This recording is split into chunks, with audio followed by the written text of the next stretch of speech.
this before I started recording. Of course. No, that's not going to work. I don't know why I do this. I can never see myself.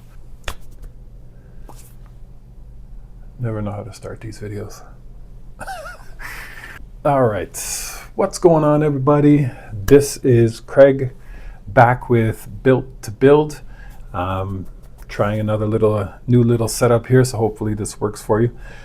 So what we got going on today is, as a church, we're moving into the Easter season, and so what that means is it's a stage design time. So after speaking with Pastor Mark and Nicole and some of the other people that we need to talk to here, we've kind of come up with the design. It has to be relatively simple this time because what we're going to be doing this Easter is we're going to be featuring a very large choir, members of our church, and so they need to be taking up a lot of the stage. There's 30, 40, maybe 50 of them that are going to be on the stage, plus the band and other singers and things like that. Different other things are going to be happening on the stage as well. So we got to make sure that we account for all of that. And so basically the size of the build is going to be relatively small. It's just the way we can do this in order to get it up out of the way and still create a visual impact is going to be the challenge. And so what we've come up with is, I'm just going to share my screen here with you.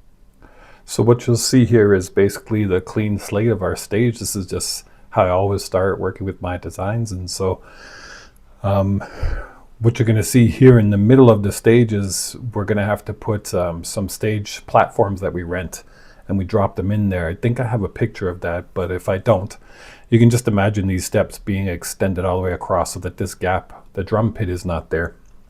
And that way it allows people to stand all the way across the stage, side to side, left to right, and on top of all of these steps here. So that renders this, the whole stage, basically not usable for any large scale stage design. So what we got to do is think about how to get things out of the way. And so I don't want to put stuff on the floor because that deters people to come up to the front. We encourage that during worship and prayer and all of these things. So the floor is not an option either. So obviously, if the ground isn't an option, then the air has to be the option. So with Easter, we want to go with the crosses. We want to get things as simple as possible, but still be impactful. And so what I've decided to go with is to go with some crosses that are going to be up in the air. And so they won't be colored purple like in this picture or red like in this picture. We'll use the lights to create that effect. The crosses will be white and they'll be hanging from the ceiling. So we'll point some lights at them and change the color. So the purple would be for Easter Sunday and the red would be for Good Friday. So I'm thinking that these crosses are going to be in the neighborhood. A full sheet of styrofoam, you know me and my styrofoam.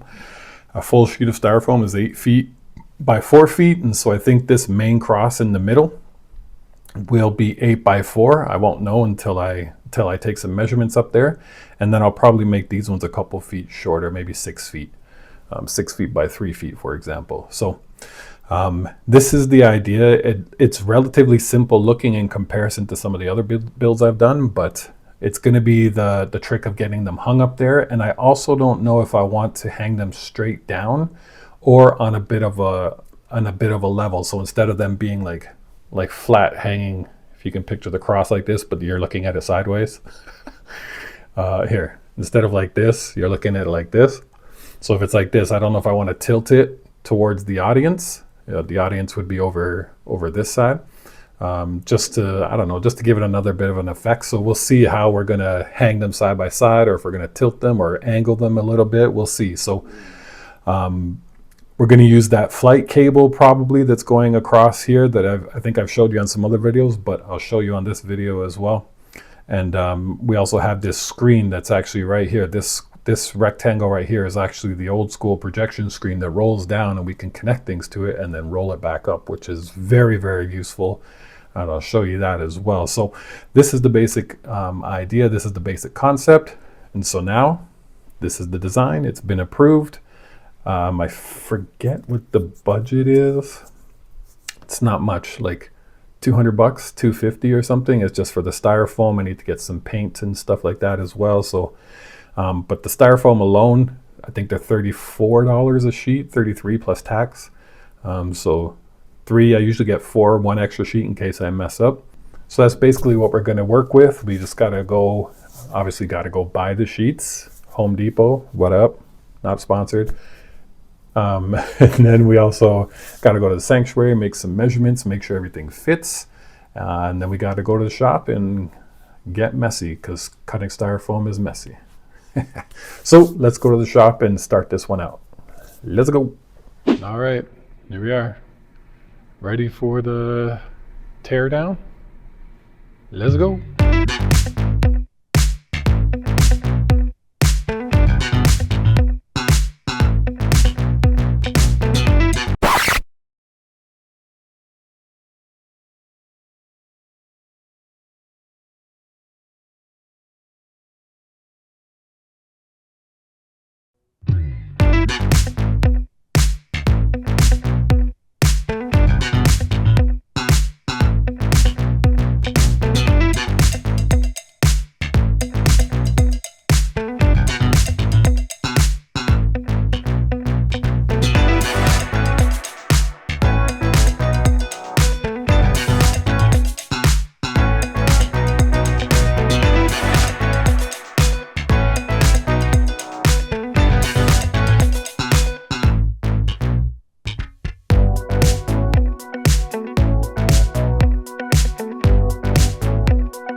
All right, so now we got to move on to cutting out the cross from the styrofoam. And so that's what we're going to do right now. Let's go get our material.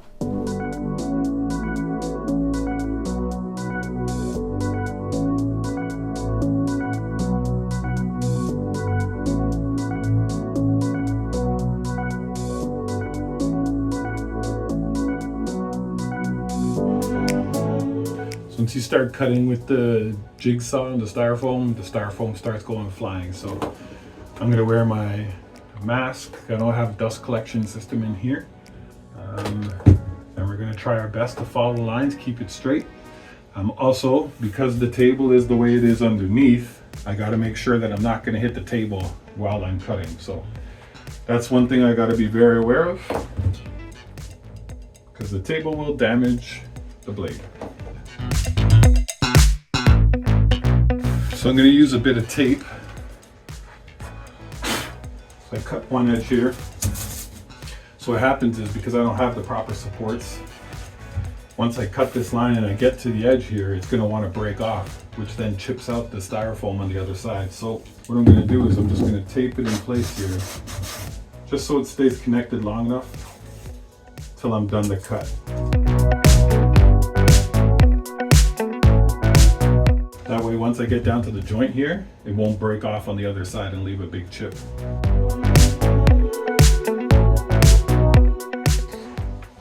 And so you can see the tape held it up nicely. A nice clean joint. You might be wondering why I'm keeping the silver on. It's because I know later I'm going to need it to stick tape onto it to help connect it to the roof from my flight lines, from my fishing line. So I'm going to keep this on because the tape is much more responsive and sticky to this surface than the styrofoam itself. So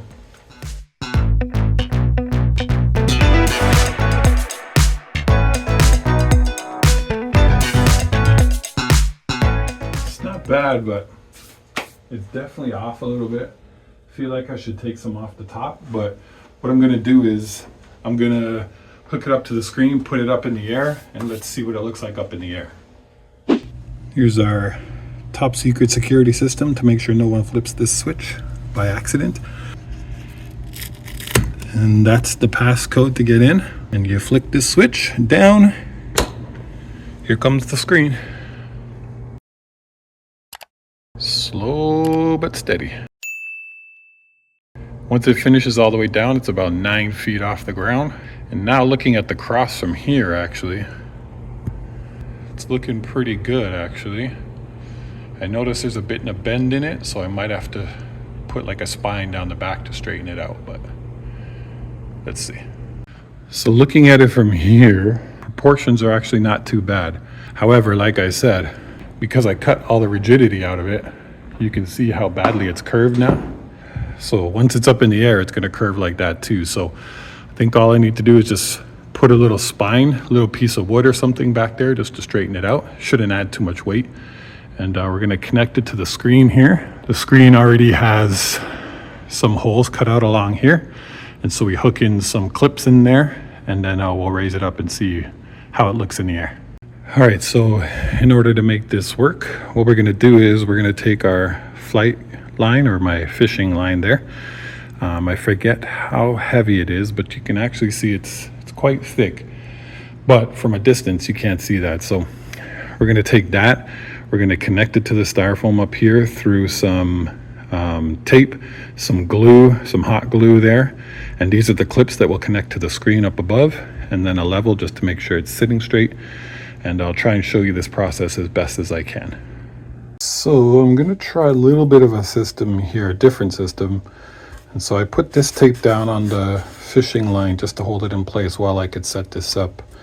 And then I just held this, it's going to be tough to see, but I held the fishing line tight and then glued on the fishing line, and then put the gaff tape over top and pressed it all in together. So I'm going to see, now what I'm going to do is I'm going to take one of these carabiner clips, just hook that on there. Now I'm going to have to shorten it up. Gonna have to shorten it up a bit because that's obviously too long. I don't want it to be seen at the top. So let's see what we can do about that.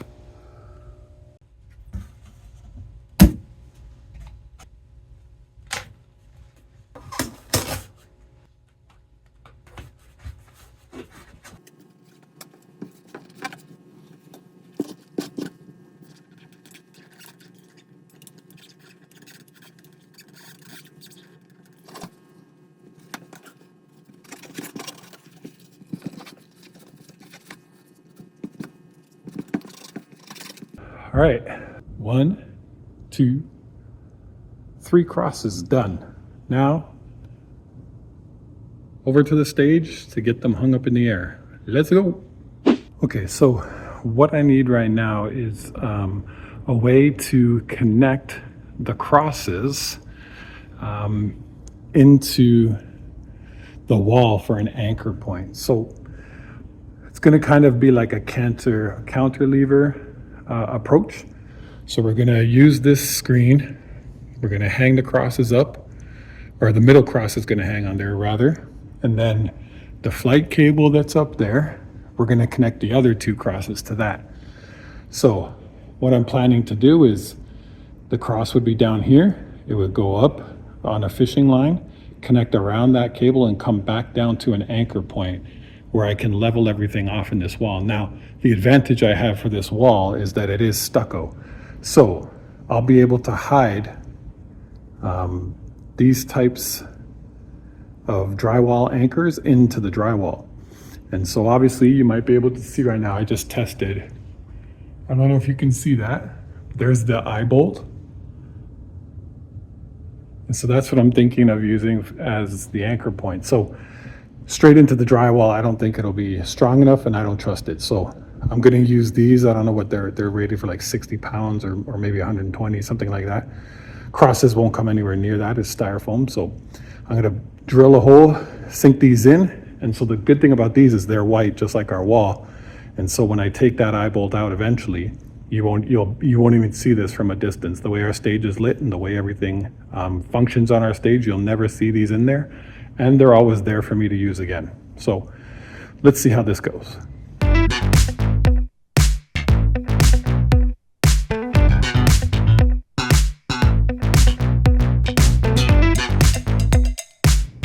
Okay, so that worked perfectly. The screw is way tighter with that drywall anchor, and it's obviously going to support way more weight. So I feel way better about that. And you can barely see it from, I'm 10 feet away from it and I can barely see it. So from 20, 30, 40, 50, 60 feet out, you're definitely not going to be able to see that. So let's move on and get these up in the air.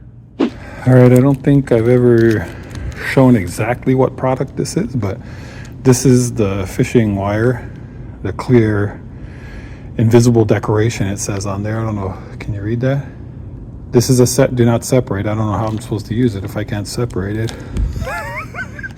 Kidding. Yeah, so this is what I use. This I got off Amazon. Pretty cheap. I don't remember the cost. If I find it, I'll throw it up in this video.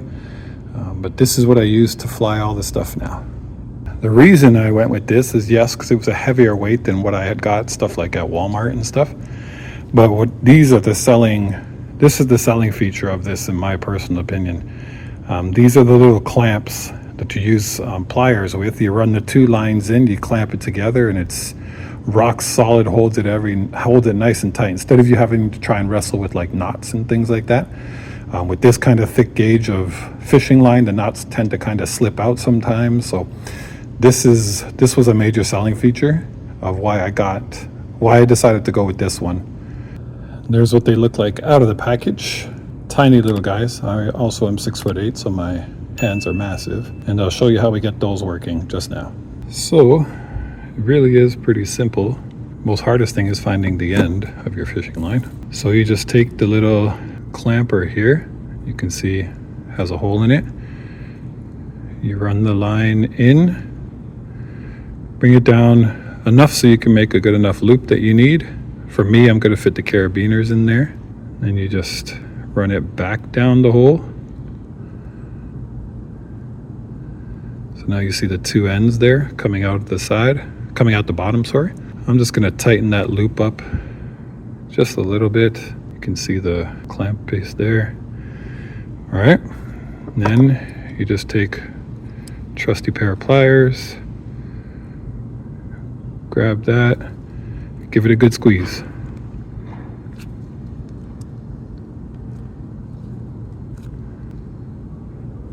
There you go, rock solid loop. Okay, so now we're just gonna take our loop, our carabiner, open it up, drop it in, and so now I'm gonna run this up to the cable up in the ceiling and then drop it down for a connection point.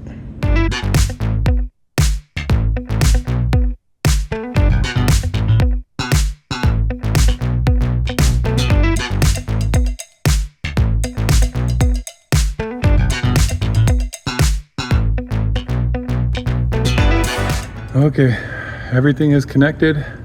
Now it's time to raise it up and see what we're working with here.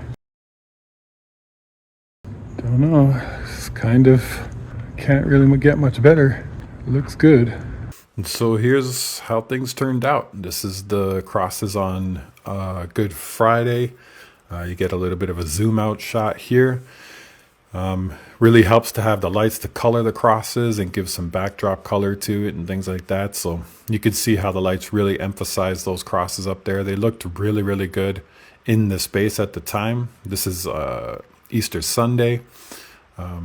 So again, it's really, really simple. It's just 3 crosses, styrofoam, but it really turned out well and effective. And hopefully this kind of helps somebody figure out how to connect things in the back with styrofoam like that. So appreciate you guys watching. Watch out for the next one next year.